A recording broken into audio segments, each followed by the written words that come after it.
Welcome back to episode 35 of ImpactEd, and today I'm again joined by the fantastic Belinda Gruden, and we're looking at our third part series focusing on numeracy. Hi everyone. Belinda, the numeracy tool I actually think is possibly the easier one to use than the reading tool. Yes. I think it's and I don't know whether it's just my mathematical brain, but I find it really quite sequential and quite logical to use. I knew that when I showed Steve and he sat there and started doing the questions. Yeah. You weren't supposed to give me up.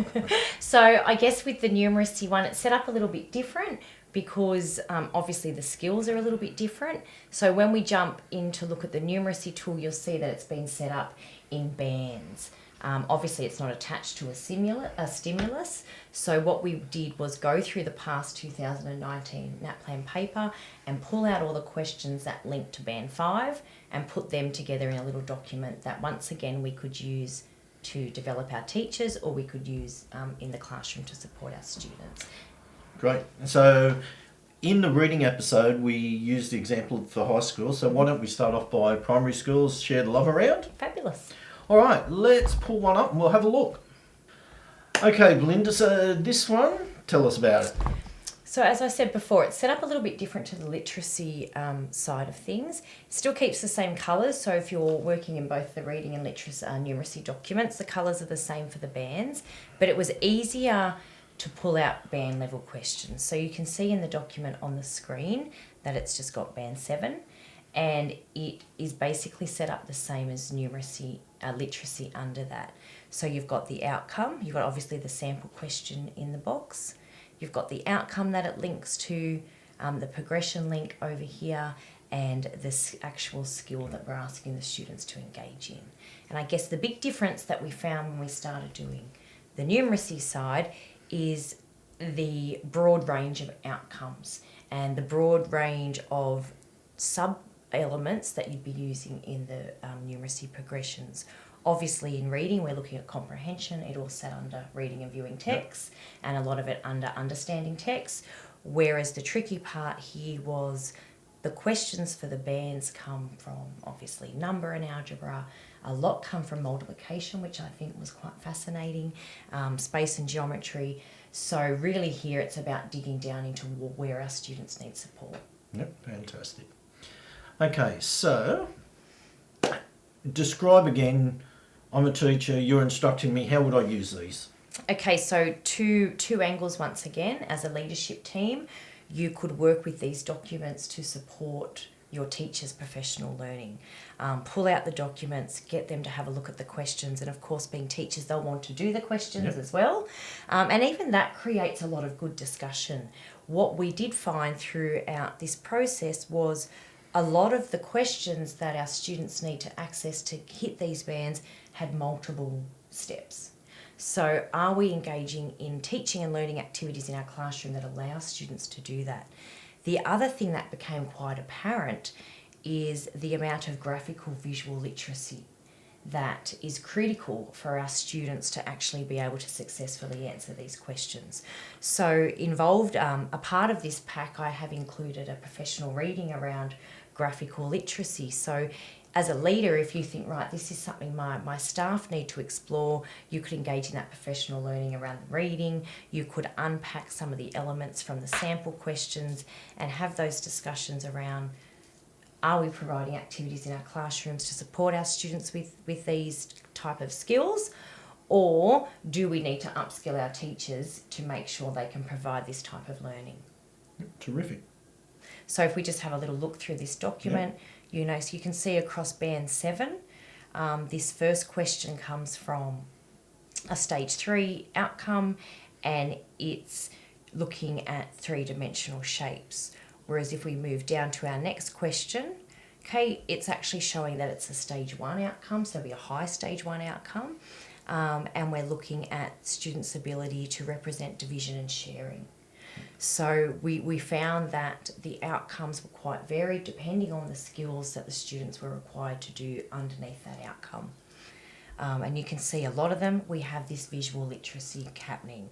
There's a lot of graphs, there's a lot of reading information, so the students had to realise that in this top one, that the trumpet may have been identified for more than one student instead of identifying that the trumpet was for one. And it's really important that our students are involved in rich discussions once again around these questions. So I guess that's how I see it being used in the classroom as well. Yep. Once again, not about give this to your students, go and do this and bring it back. But it could be put up on a screen. Yes. Everybody works it through. Then we discuss, how did you do it? How did you solve it? Why? What's another way? Great. Number talks. I think this would be a really great tool. You can click on the question and you could pull it out and you could put it up on a big piece of paper, and with the students you've identified as high performing, remembering once again that we're working with these high performing students, engage them in a number talk. Pop the question up, give them 5-10 minutes thinking time, ask them how they would solve it, and then share the answers with the group, and begin to have those discussions around how students are solving these questions. And if they're incorrect, that's our teaching point. What did they do incorrect? Where was their mistake? That's our leverage point to start teaching from. And the document you put together is all in Microsoft Word, so as a teacher I can just jump in, grab it, Definitely. head across. Thank you. Definitely. And there's one of these type of samples for each band, starting from band 6. So once again, if you were a year 3 teacher, but you've got some really high performing students, you could grab out the band 7 and 8 sample questions just to see how they're going there. Fantastic. Great. Okay. The other side of it? Yep. Show us the other side, please. Okay, Belinda, so you pulled up the numeracy support document. Can you tell us about that, please? So the numeracy support document is set up in the same format as the literacy support document. The first part is it goes through some ideas about how you could use the sample questions for professional learning for staff.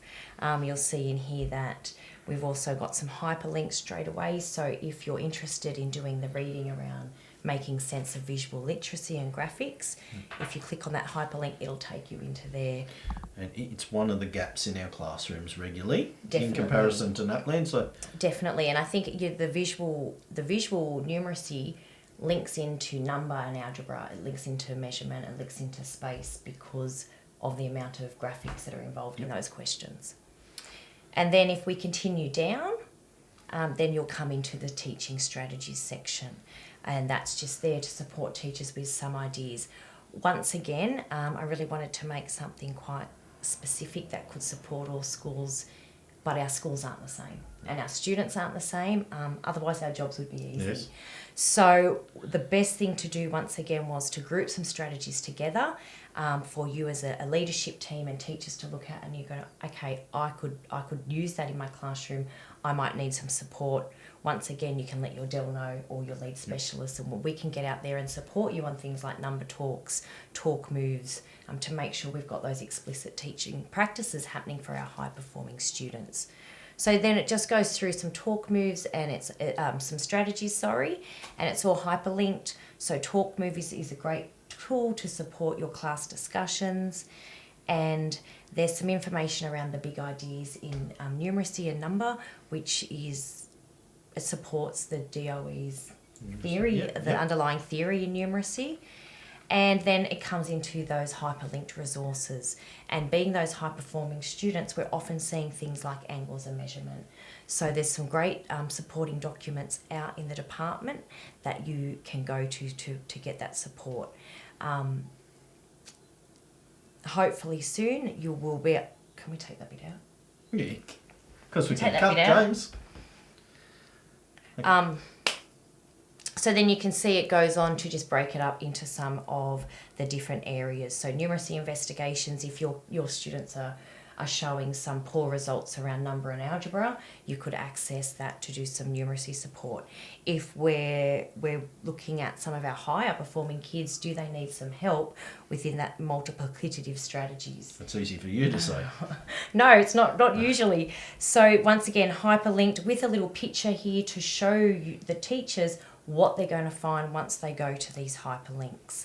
And you can see it just goes into those different resources. I'll have to correct those. So just linking in. And as we keep going, once again, we can go to the numeracy progressions. Yep. And if you've pulled out an intervention group, so to speak, our high-performing intervention group, and you've done a gap analysis on where these students might need some required support, you could jump into the progressions and once again use that area of focus and pull out the markers that you need to hit and map the students from there.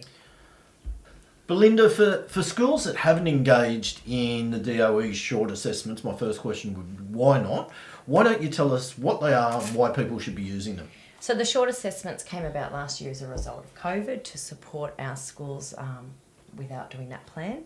But they are a set of assessments to support our stage 2 to stage 5 students. They are mapped to our syllabus outcomes and our learning progressions. And they allow us to identify an area of need, and we can go into the short assessments through Google Forms or Microsoft, and teachers can modify these assessments and they can then give them to the students, and the assessments will provide immediate feedback for the student, but the teacher could also use the feedback to support future steps in teaching and learning. And every teacher I've spoken to who's used them loves them, and I can't recommend them more strongly. Definitely. Yep. So once again, if that's an area your school may need support in, letting your DEL know, Steve or myself, we can support you in that. Belinda, again, like the reading materials, this is fantastic. Can't thank you enough. Schools apply what you've given them. It's going to be a great tool to support our students going forward. Great, and I'm really happy to have been involved in this project, and I really hope that it's something that schools can use to support meeting those Premier's targets of lifting our top 2 bands. And you very kindly provided the materials so we can put them up on the ImpactEd website. Yes. Like with all our stuff, please share to anybody who can use it. Yep, great. It's all about looking after our kids and giving them the best opportunities. Belinda, can't thank you enough. You do outstanding work, and it's been great fun to work with you again. You too. Thanks, everyone. All right, thank you. Bye. Goodbye.